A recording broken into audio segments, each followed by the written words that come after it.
Hello, and welcome to the webinar, The Acceleration of Autonomous IT. Are you ready? My name is Eric Wallace with Argyle, and it's great to have everyone joining us today. I have a few administrative details to share with you, then we'll dig into our discussion. First, we would like to thank Umnitsa for their partnership with today's event. They've been wonderful thought leadership partners for Argyle, and they're committed to providing you with valuable content and a great overall experience. Thank you again to Umnitsa. We appreciate your joining us today. We welcome you to stay connected during today's event. For those of you who are active tweeters, please follow us on Twitter at Argyle Exec Forum. I also wanted to take a moment to touch on our content neutrality policy, which we've curated based on the feedback we've received over the years from our members. Argyle is very proud and protective of this policy, as it reflects our commitment to ensure the neutrality and overall value of the content presented at our events. We've worked closely with our speaking faculty to ensure that you receive a set of balanced and neutral viewpoints during the session today, and we appreciate our members' support of this policy. Finally, and most importantly, please submit all questions that come up during today's event into the chat section of the interface. Before we begin our discussion, I'll have our speakers introduce themselves, and then we'll begin. Arthur, over to you. Thank you very much, Eric. Welcome, everybody, to Acceleration of Autonomous IT. My name is Arthur Zinski, and today we will discuss the trends, topics, and insights of automation in IT.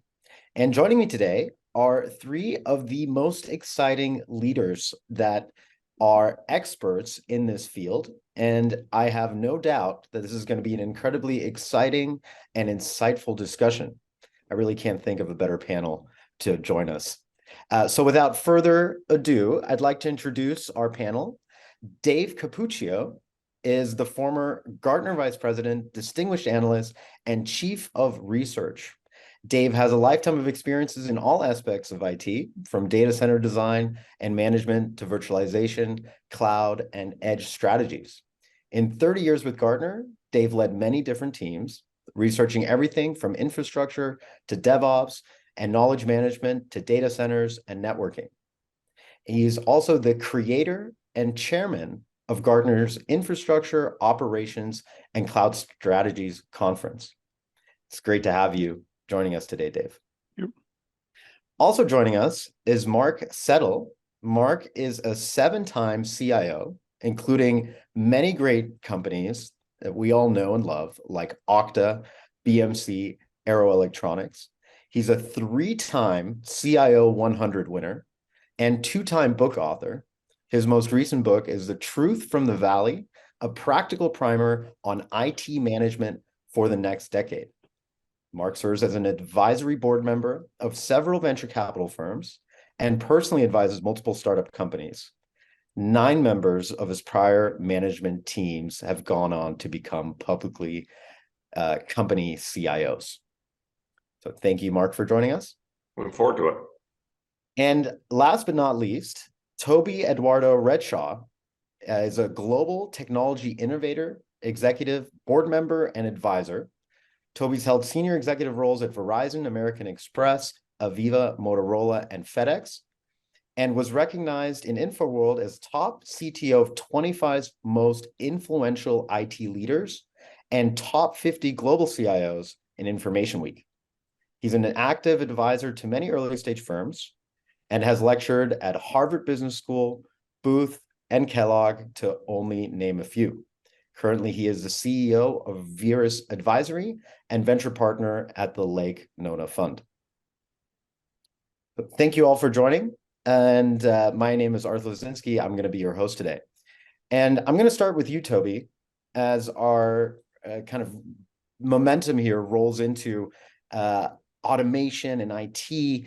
This topic isn't new, right? What do you think is causing this idea to be around for a long time, but maybe only starting to gain real momentum now? So I think it's a couple of things. I think it's capability. The capability is matured, and IT is a little bit like the cobbler's children, right? There's been a lot of process work, a lot of RPA, a lot of automation, a lot of intelligence put into the business, and IT is kind of lagged behind And now I believe that there are capabilities for folks to go in and do that.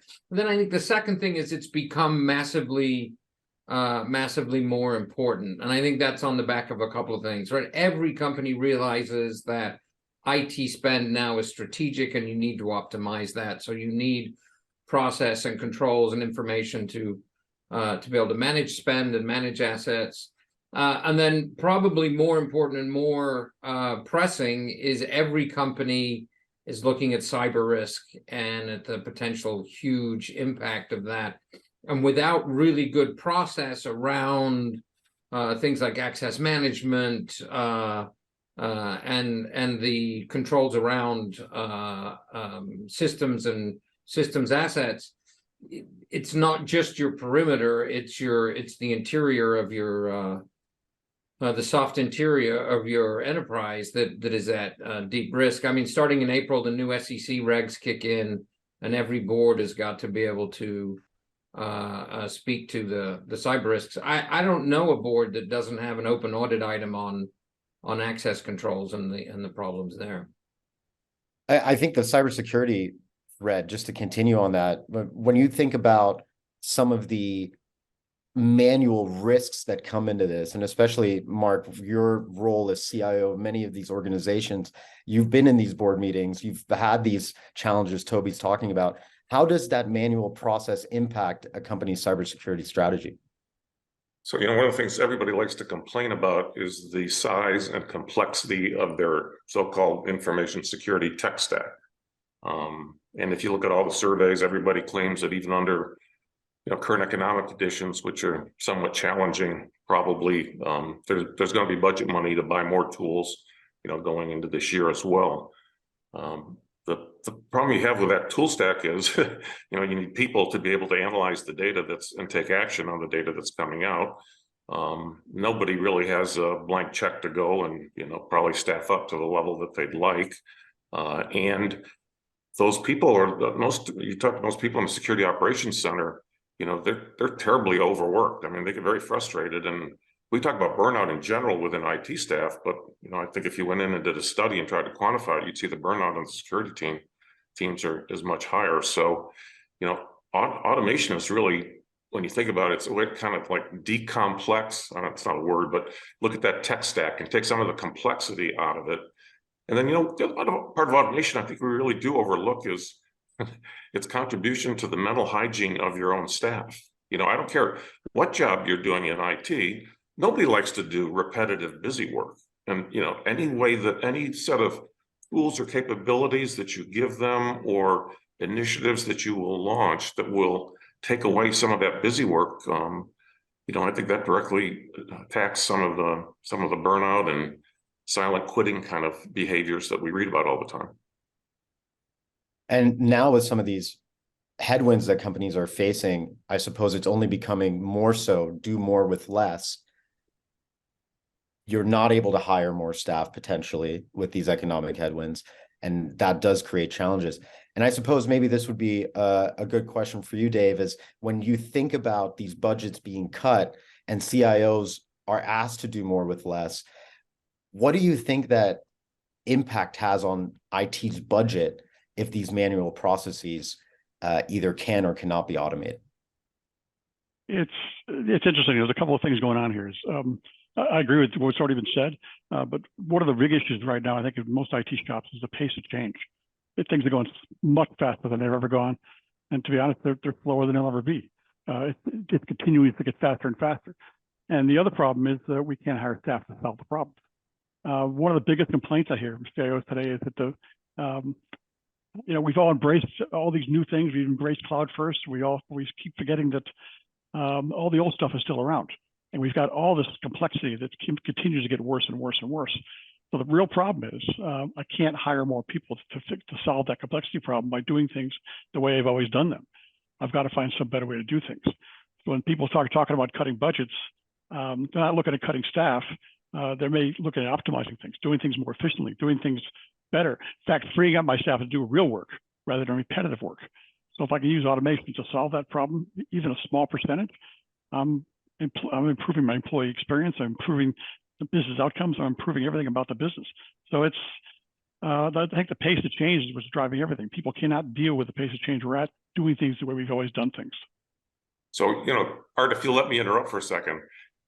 So Dave, I'm sure you'll remember, and Toby will as well, the theological principle of total cost of ownership that, Gartner drilled into all of us. And you were taught as an acolyte within the field of IT to never bring in a new technology without a business case that showed the total cost of ownership and put the headcount in there, et cetera. Nowadays, if you connect to AWS, there's only like 120,000 services, that are out there. And you can't kind of go back and say, well, I need like 1/12 of a person for that service, and I need 1/13 of a person to support that service. And you blink 3 times, and suddenly your team is using 80 services on AWS, and they've got issues, right? And so TCO has become a bit of a thing of the past in the cloud service world we find ourselves. It's so interesting when you discuss some of these new challenges and paradigms. A lot of it seems to have to do with the influx of technology that we're seeing, just the amounts of it. When you're considering some of the business processes around this, maybe it's on the infrastructure side, maybe it's closer to the end user computing side, what security risks are represented in maybe something that might be top of mind for a lot of companies now, like offboarding a number of employees? Or business processes related to that? I would say one of the first problems is not the new technologies you're bringing in; it's the old ones we already have. We've got ITAM and ITOM and ITSM. We've got all the ITs out there. We've got processes we had for years and years and years, but they're all done in silos. And you start looking at things like onboarding and offboarding, suddenly you're talking about it's not a single process; it's many different processes all tied to the same end result, but each are run in individual silos. And the real danger is that if they're run the old way, each silo has responsibility to get it done. A lot of it's manual. If anything goes wrong, nowhere in that food chain is somebody creating an kind of audit trail. They know what the hell's going on, what the heck's going on. But if I can automate it so much, so I can automate the process, so I can track it from end to end, assign responsibility, control responsibility, but do it in an automated fashion. I'm not relying on people as much as I was in the past. Suddenly I can take these old tools I've already got in place and these old processes, but put some controls around them and get a little more, get my arms around what's really going on in the business end to end versus each individual silo. We can't get around the problem of old technology. Cloud was going to solve all problems for all people. Yeah, if everything went to the cloud. Turns out 80% of workloads are still on premises. We still got to deal with them. So it's just another tool in our toolbox that we have to deal with. And this automation idea is that, let's look at all these things heuristically. It's not one technology, it's many technologies and many tool sets and many different vendors. How do we tie all these things together and control them in a logical fashion? Yeah, so let me add a couple of things to that, right? I mean, 90% of enterprise data is not in the cloud yet. You go 3 or 4 years into the future, and whether you look from a footprint, utility, cost per unit dollar, impact perspective, IoT, AI, cloud, XR, all going to hockey stick. So this environment is going to go through a lot of change, so that you as a company don't show up at a gunfight with a knife, right? And then you layer on top of that, as all these new systems come in and all these new people move around, your joiner, mover, lever tracking and processes are foggy at best, not automated, and therefore not controlled. Now you're expanding the target environment for cyber. So you've got 2 sets of problems. Underneath that, IT is supposed to be in the business of showing the rest of the business what's possible, showing them how to think about cost structure instead of just cutting costs, right? I can hire a parrot to cut costs. Cost structure is a little more complicated, and that level of automation lets you move money out of that didn't add any value into value add, and lets you permissions that conversation with the business. I joined a giant company a while back and went and looked for the joiner, mover, lever process, and wasn't written down anywhere, let alone the IT controls underneath that, let alone the automation of it. We even found a few people that as they left, they forgot to take them off payroll. Guess how many of those people had called and gone, hey, you're still putting checks in my bank account. not good. And it was I can't tell you, I'm not even gonna give you a hint which company it was, but it was like, we've been doing what? So yeah. How much of this new paradigm shift and discussion on IT has changed with the role of IT? Like when you think about maybe previously servicing these other business units, what's IT's role now in the boardroom in the larger conversation? And how can something like automation in IT help these leaders that find themselves in this new paradigm? I'd say in most enterprises today, they've come to this realization that IT's role used to be to support the business. IT's role now is to enable the business. Sounds simple, but COVID did a lot of it. I mean, I talked to a lot of companies during COVID who were panicking. If suddenly I've got 1,000, 2,000, 10,000 employees are suddenly going to work at home. How can we do this shift to work at home workforce with all the network we got in place and all the stuff we've got in place, the way we've always done things? It's going to be a disaster. And it turns out it wasn't. IT essentially turned on a dime, and it supported the environments. Now, the good news is it worked. The bad news is the board noticed it. And suddenly the realization was, these guys, they can offer us a lot more. So this whole movement now is towards, let's get IT, let's get applications and services closer to our customer to give that customer a better experience, which then turns around into better stock prices. Suddenly IT is the one that's driving that and is being told to do it as fast as possible. So it's, I guess the view of IT and what IT can do or should be doing has changed from just doing cost savings and efficiencies into enabling new business processes and new tools as fast as possible. And Mark, some of these business processes, if I understand correctly, they're, to Toby's point, not yet well defined, or they're not inside of many large organizations, almost taken for granted, something like an offboarding process or refresh process for technology. When you think of other business units like the finance team and the HR team, they have these defined business processes. What is it going to take for companies to define the processes and then automate them if possible? Well, we might have a spirited discussion about your assertion that these other departments have standardized processes.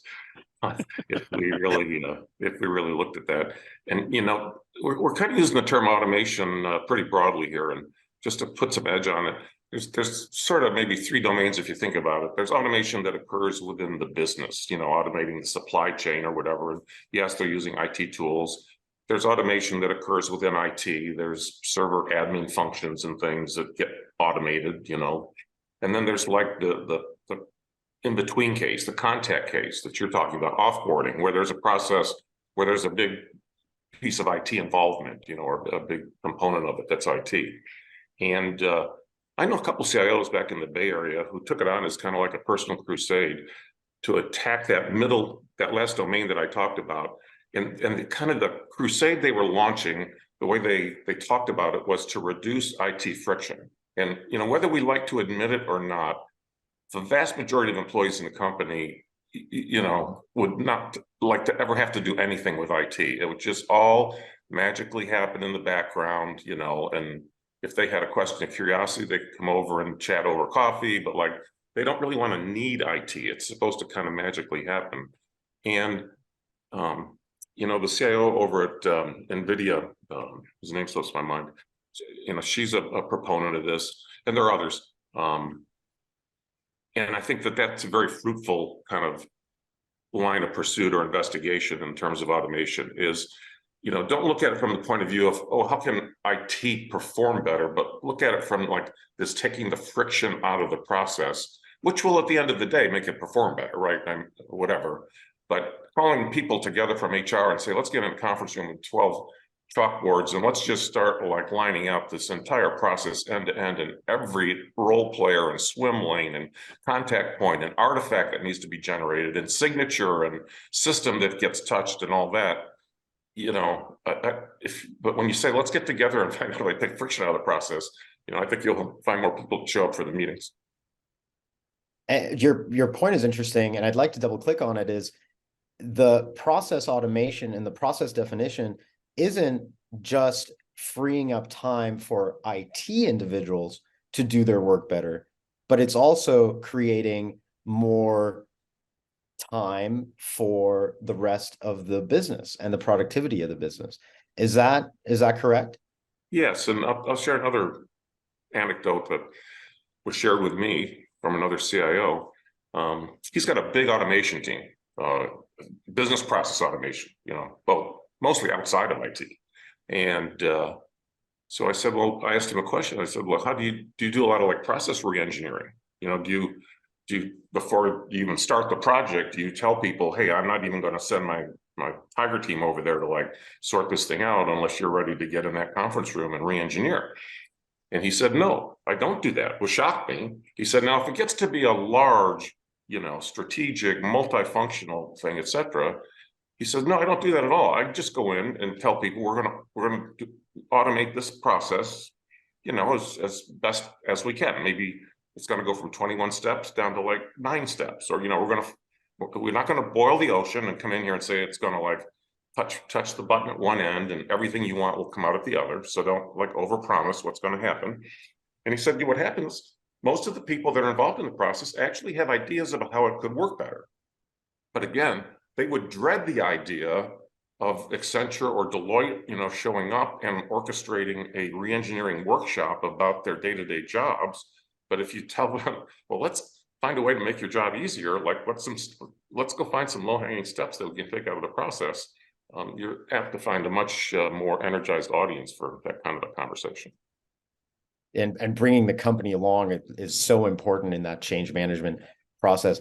Toby, when you think about these processes in these organizations, you mentioned that some of these processes are not yet well defined. What are some of the top processes that you see IT leaders today needing to define, and what advice do you have for them? So, I mean, look, let me just go back a tiny bit, right? So I've been just hard over on business process management since it was born, right? When Savion first came out, and then I put a big FS company on Lombardi when that was a little company out of Texas before IBM bought it and sort of broke it. And it's literally, there are videos out on the web of me saying this 12 years ago. Tools are tools. You bring tools to do the job you do. Leadership, architecture, much more important. But the one tool head and shoulders above all the others is the business process management tool or the process control tool. And there are two things that happen.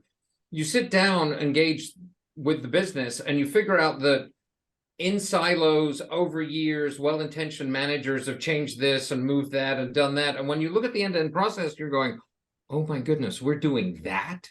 So then you build in controls. I grew up at FedEx, right? Spent 17 years at FedEx.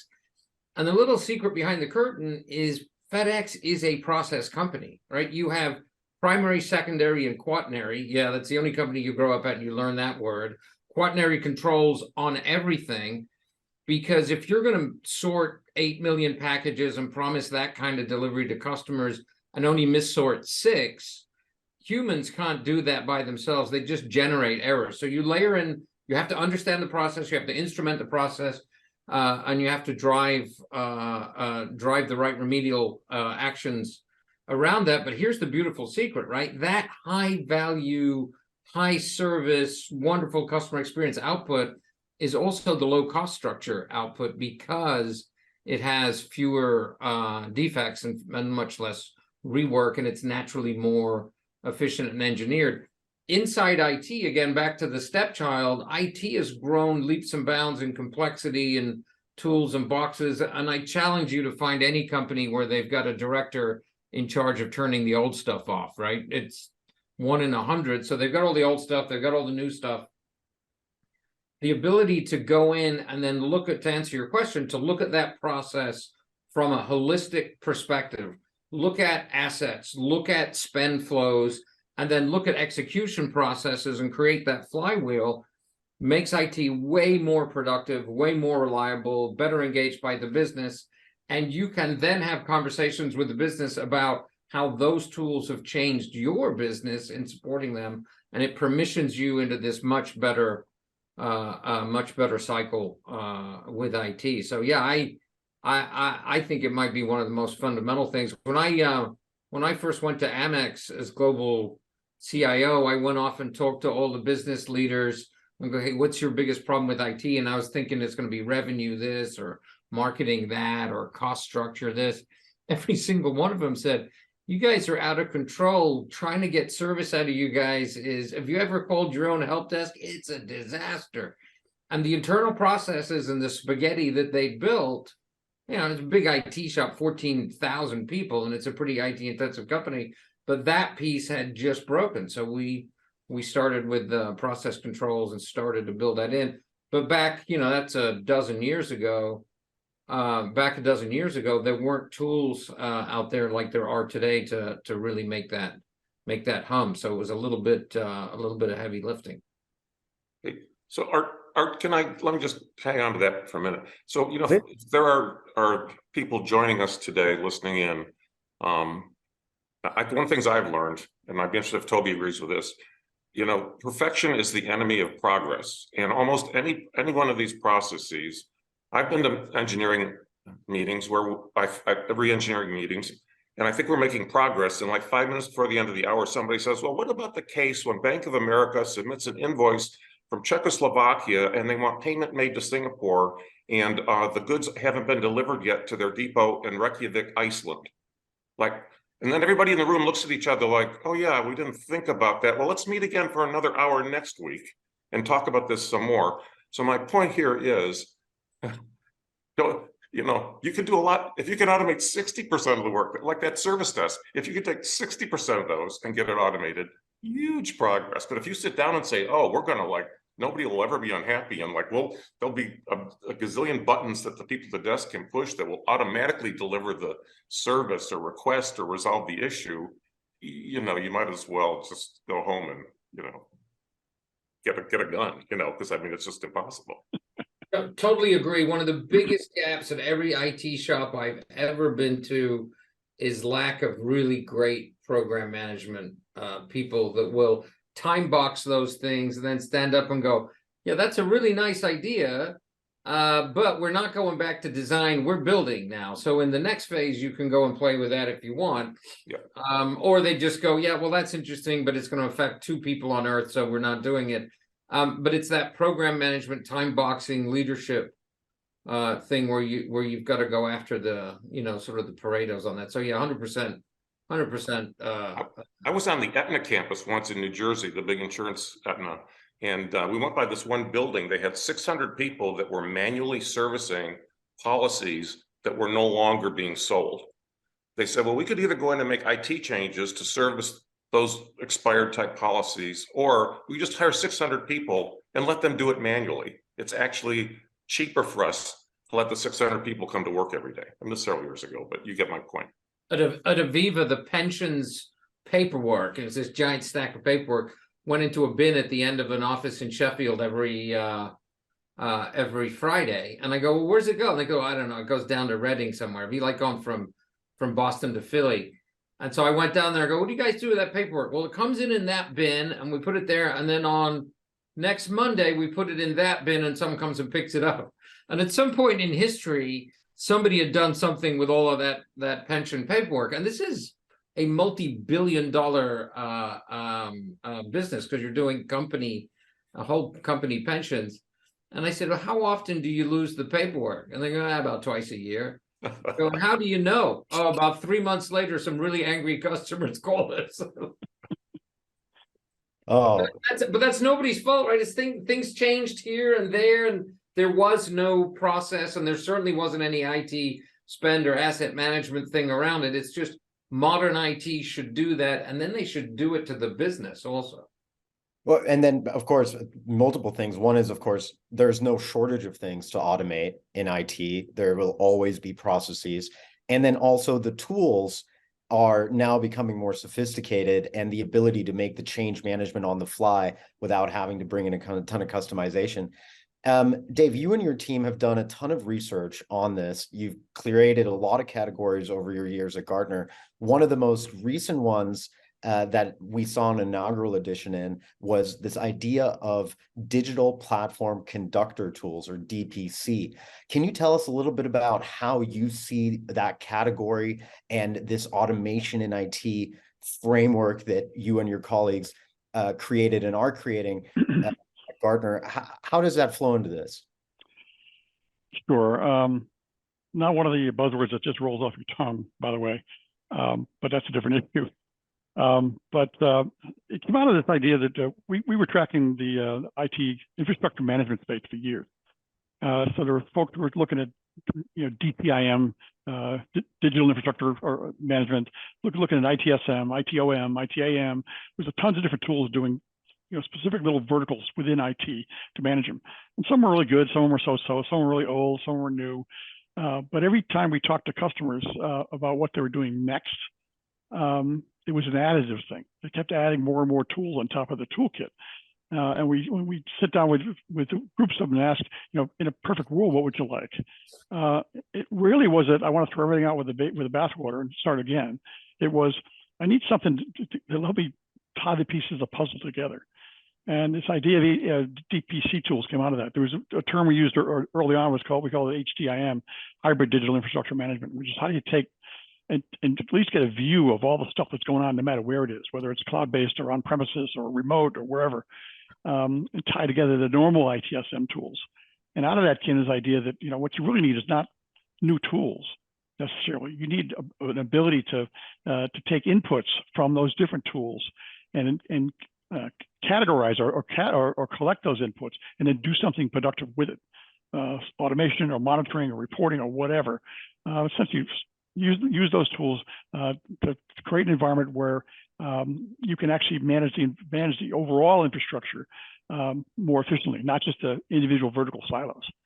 And the whole conductor idea was around this idea that you think about a conductor for an orchestra. Every instrument is a separate tool, has its own little skill set, its own little value. But if you take an orchestra itself and bring it all together, suddenly you've got a whole different output, a whole different business output, basically. You take an electrical conductor. Essentially, think about electricity. It's a way to take and consistently move across large environments, no matter how big they are, in a consistent, standardized way.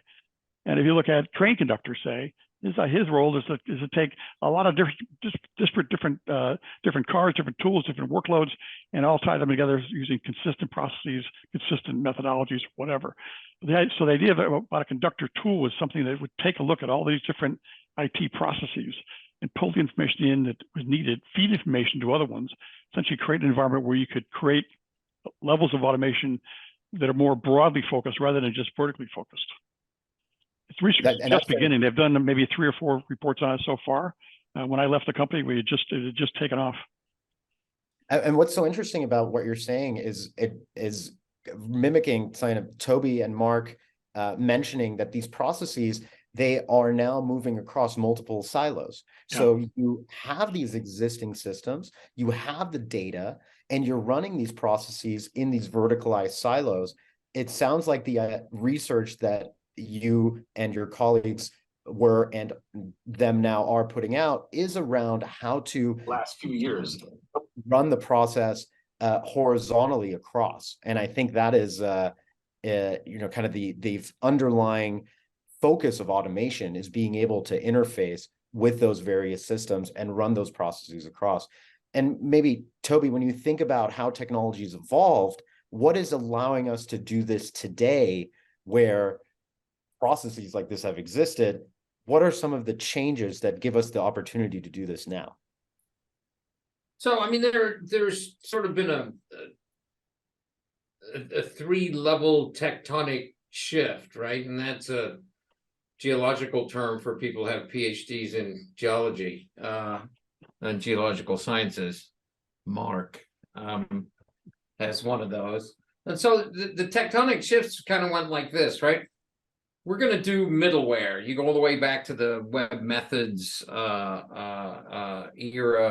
And out of middleware, people are going to start to work on object request brokers. And then that's going to turn into real platforms and into API platforms. When I got to a big American company, not too long ago, it had 10 different API platforms, right? And it's like, wait a minute. And we had an enterprise license from the best one. So there's this understanding, Google's whole API economy. So middleware, object request brokers, that turns into acceptance of APIs and how APIs should work.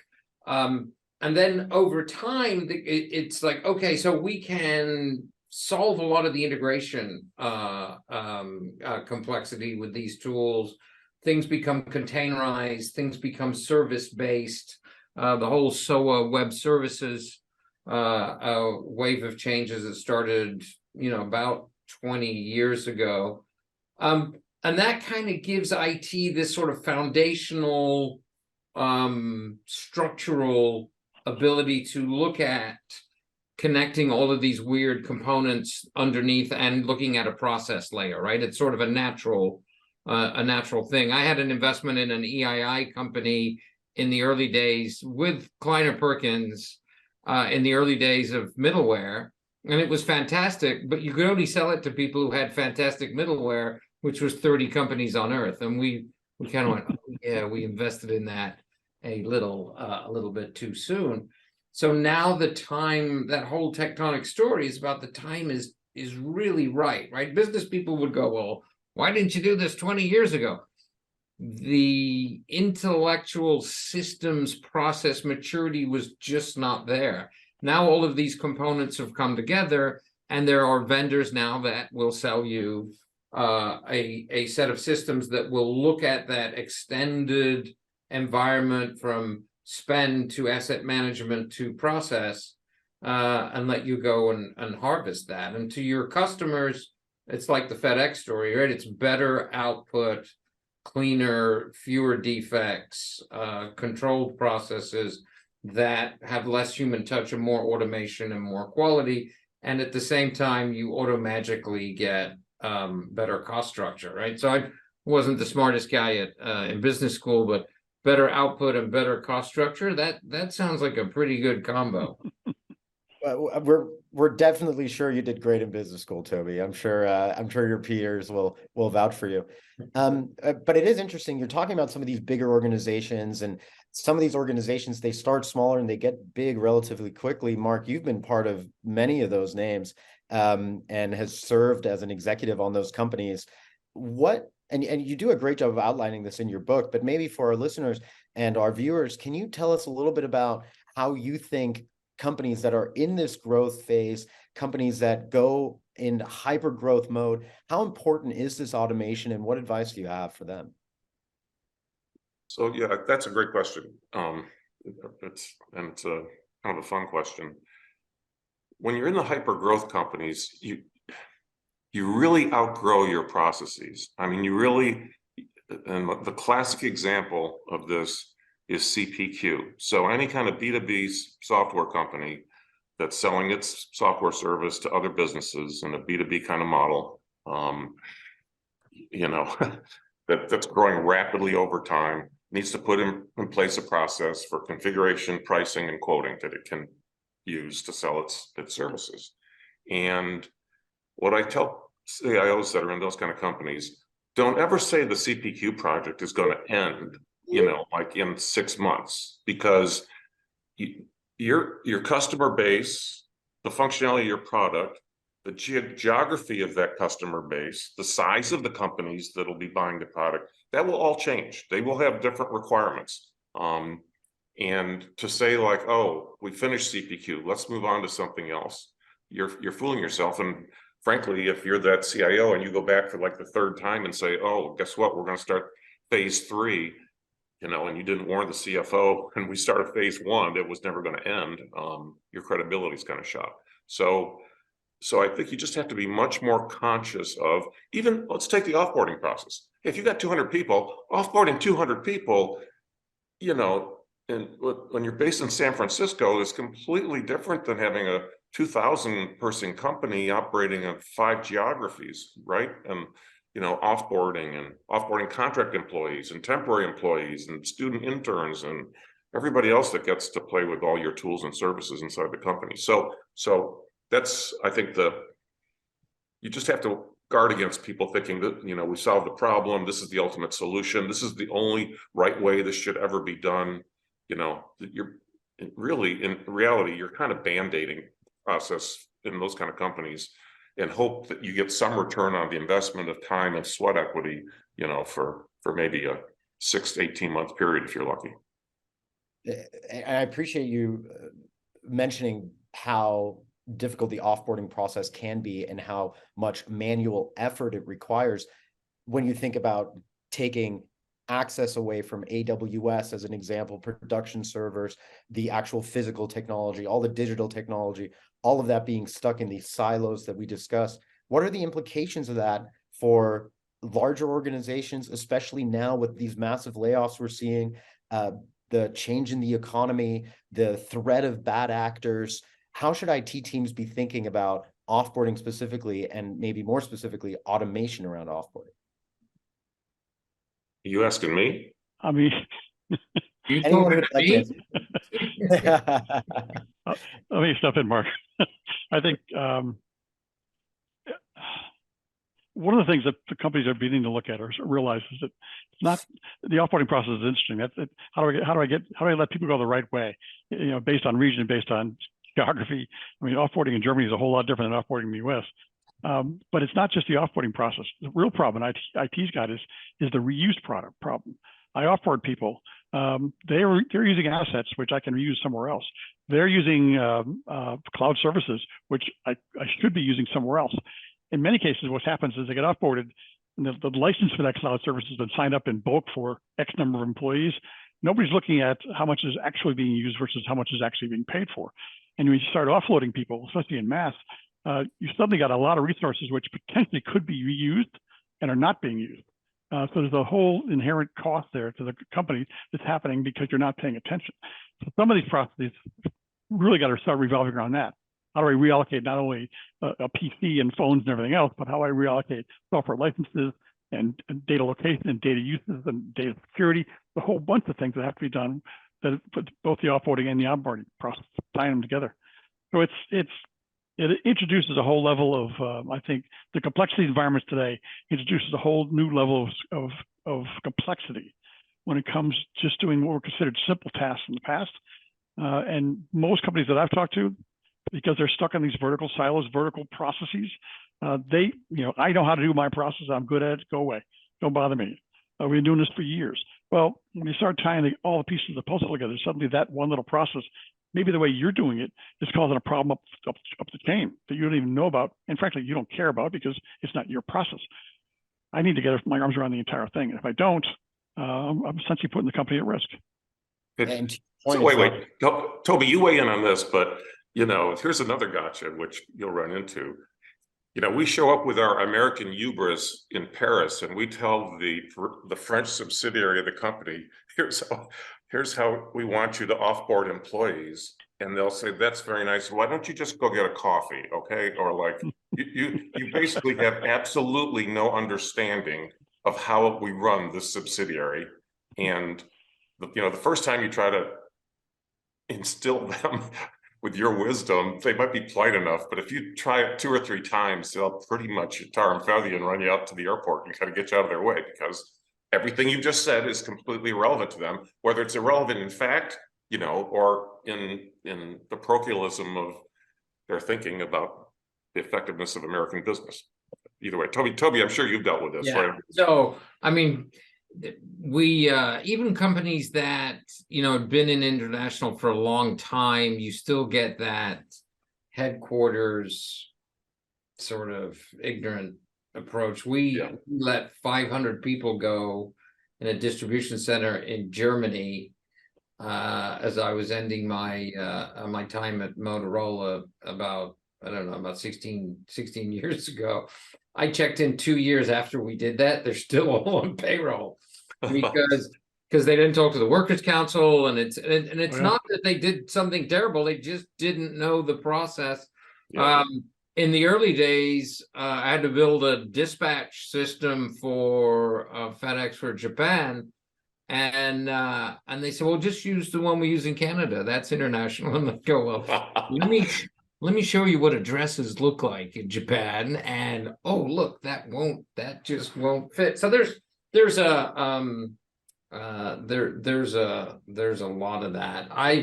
I also think back to an earlier point that one of the added benefits of doing all of the stuff we've talked about is agility, right? And the cleaner these processes are and the less spaghetti headaches you've got and the more efficient your cost structure, you automatically become a little more agile. And I've got to tell you, in the next 4 or 5 years, you know, this period that the smart people at Davos call the fourth industrial revolution, agility is really going to matter, right? You look back at the last 2 industrial revolutions, bunches of companies disappeared. There were 400 automotive companies at 1900 in America, 400.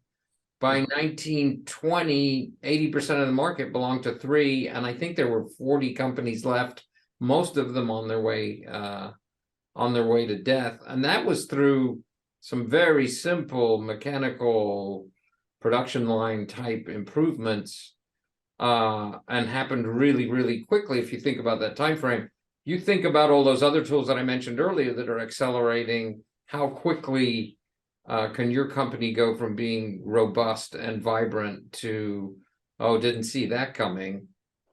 I think that cycle has changed, especially because today there used to be barriers when you invented a new company and you grew, you hit sort of a manufacturing or a production or a distribution physical scaling problem, right? And that was really hard and slow. So nobody worried about tiny companies becoming big fast. Right now, I can rent all of the manufacturing distribution. I can go to Prologis and go, hey, we're shipping 10,000 units this year and maybe 100 million next year. And they'll go, yeah, okay, sure. No problem. I can outsource manufacturing in several different platforms. I can do it in the north of Mexico. I can do it in the north of China and tell the same story. I'm going to do 1 million this year and 100 million next year. And like, yeah, whatever. So competition is becoming way more IT intensive, way faster and way more difficult. And the non-sexy clean up your IT shop, get those processes nailed and automated, I think is foundational to company agility and getting your IT into a competitive stance. Well, I love the parallel you're drawing with the previous industrial revolution, because of course automation itself played such an important part of that revolution. And in some ways, that is exactly what we're discussing here. If everything in the world is becoming a computer and we're talking about autonomous IT, in some ways we are talking about the next industrial revolution. And that is the topic here. I think that this is a fantastic place for us to end our discussion today. I want to again thank my distinguished panelists for joining me on this discussion. And with that, I'm sure this is going to be very helpful to many people. You guys make a fantastically interesting group. I can't wait to re-listen to this on the stuff that I missed, but it was a huge honor to be able to participate. It's very kind, very kind. Really loved it, guys. Thank you for that. Not to extent, but one of the topics that would be kind of interesting, I think if you really look at the situation today, the business kind of gets it. And there's probably been more successes in automating business processes than internal to IT. And I don't know if that's just the tribal specialization within IT, that like we don't have processes we do have processes that span multiple technical groups, and within the groups, there's a fair amount of automation that's occurred. But I had the feeling or sense, Toby and Dave jump in, that almost like we should be taking lessons from the business. Like, how did they finally come to grips with some of these things? One of the biggest issues I think IT's got today is the culture within IT.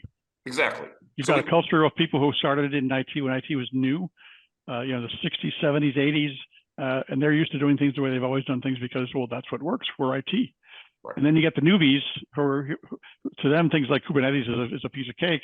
They're looking at everything new. And the old guys, the ones running the data centers, the ones who are senior in IT today, they're not used to change. They don't like change because change, they lose control. And I talk to vendors who try and sell to these guys. It's like pulling teeth.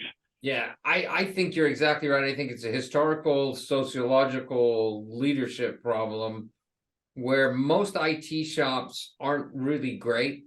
And the CEO has been beating the tar out of them and firing CIOs because they don't deliver a lot. they break stuff, they get stuff late, they get hacked. So most IT shops play defense, and inside, then maybe they have an innovation group over there that can go break things occasionally, but only in that little lab that we have in Dubuque or somewhere, right?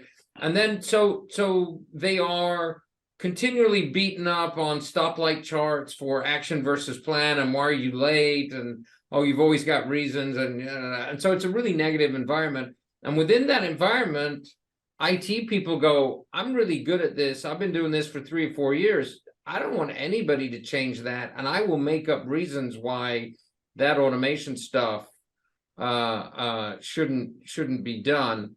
And if I make it complex enough, nobody else can do it. I've just secured my job.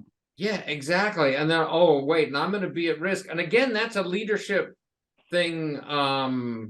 A leadership thing. I've been very lucky to work for companies where I go, look, I'm going to make this disappear, and then you got to take care of these people. We got to find them good jobs somewhere, because they are not going to get in the boat and row. And luckily, they were growing companies, so we could do that. They're not going to get in the boat to row if they know they're going off a waterfall at the end, right? They will row the other direction, yeah. or they'll sit here like this. So again, that's a leadership incentive, cultural thing. And on the business side, they start to get it because of the impacts from that. But there's this religion inside IT. Well, I'm not gonna do that. I did a big omni-channel thing for a giant FS company as a consultant, and they said, okay, perfect. This will take about 14 months to build and launch. And I said, yeah, but you really should not do it. And they said, why? And I said, well, you'll launch it 6 months after Vanguard will look at yours and build the next best thing. And your IT shop is so slow, you'll go from hero at launch to, oh, you're behind 6 months later. It'll take you 2 years to build that, because you've got 14 layers of management. And we tried to get one of the early process low code, no code things in there. The one that Emmett Keefe ran. What was that called? iRise? You guys know it. I remember iRise. Yeah, I do. Yeah, so we'll try to get iRise in there, and it was like 100 times better than the manual nonsense they were doing. They would make up reasons why. Well, that'll never work. Why would we ever use that? And it was a very family-oriented big FS company. Which is why you start to see a lot of the most creative innovations coming out of business, not IT. Yeah, and so it was like, yeah. Also, the other thing that I think will help the story is, in this software-defined cloud native world, it's very easy to drop in new stuff into the business and just bypass IT if you're not doing the job. You guys did a fantastic job putting everything nice and in place. I really enjoyed this conversation just as a listener of it. And I would just love to go deeper on this another time. I appreciate you guys. Thank you, Eric, for hosting us. And thank you, panel, for this excellent presentation. And thanks everyone in the audience for joining us today for this webinar, and enjoy the rest of your day.